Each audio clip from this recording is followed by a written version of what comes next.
Which of the following is necessarily true for a function f defined from x to y? यहाँ पर एक function f है जो x से y पर डिफाइन है, तो हमें यहाँ पर ऑप्शन ए और बी दे रखा है और हमें पता करना है कि कौन सा ट्रू है।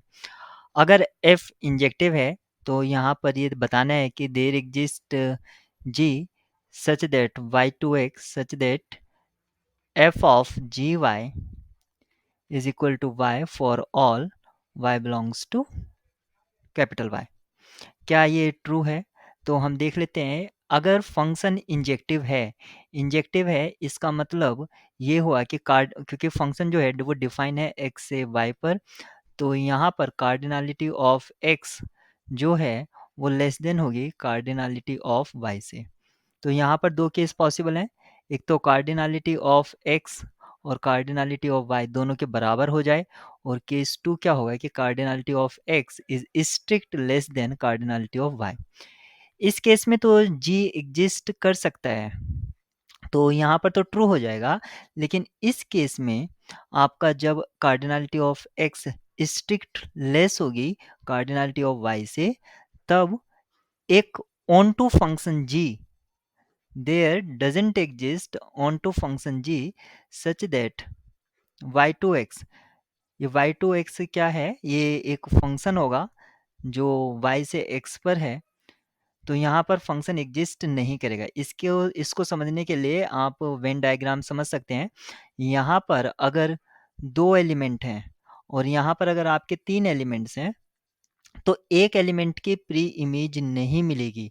इसका मतलब एक जी फंक्शन एग्जिस्ट नहीं करेगा इसमें, such that f of g y is equal to y. तो यहाँ पर ऑप्शन ए जो है आपका फॉल्स हो जाता है, तो ये ऑप्शन आपका फॉल्स हो गया। If f is injective then there exist g from y to x such that f of gy equal to y for all y belongs to capital Y। तो यहाँ पर भी आपकी दो कंडीशन होंगी। हमें एक जी देखना है जो y से कैपिटल Y से x पर हो, और ये कंडीशन इसको सेटिस्फाई कर रहा हो f of g y equal to y, और ये सभी y के लिए ट्रू होना चाहिए। क्योंकि यहाँ पर जो फंक्शन f है वो ऑन टू है, f जो है वो x से y पर ऑन टू फंक्शन है। अगर ऑन टू फंक्शन है तो हमें इनडायरेक्टली ये बता दिया है कि cardinality of x is greater than equal to cardinality of y। तो इसके भी आपके दो केस हो सकते हैं। एक केस होगा जब कार्डिनलिटी दोनों की बराबर है, जब कार्डिनलिटी दोनों के बराबर है तब तो कोई प्रॉब्लम नहीं है। लेकिन जब cardinality of x strict greater होगी कार्डिनलिटी ऑफ y से, तो यहाँ पर क्या होगा आप इसको वेन डायग्राम से समझिए। सपोज करो यहाँ पर तीन एलिमेंट होंगे और यहाँ पर दो एलिमेंट हैं, तो इसमें हर एक एलिमेंट के लिए एक फंक्शन g जो y से x की ओर है, वहाँ हर एक एलिमेंट के लिए आपको प्री इमेज मिल जाएगी।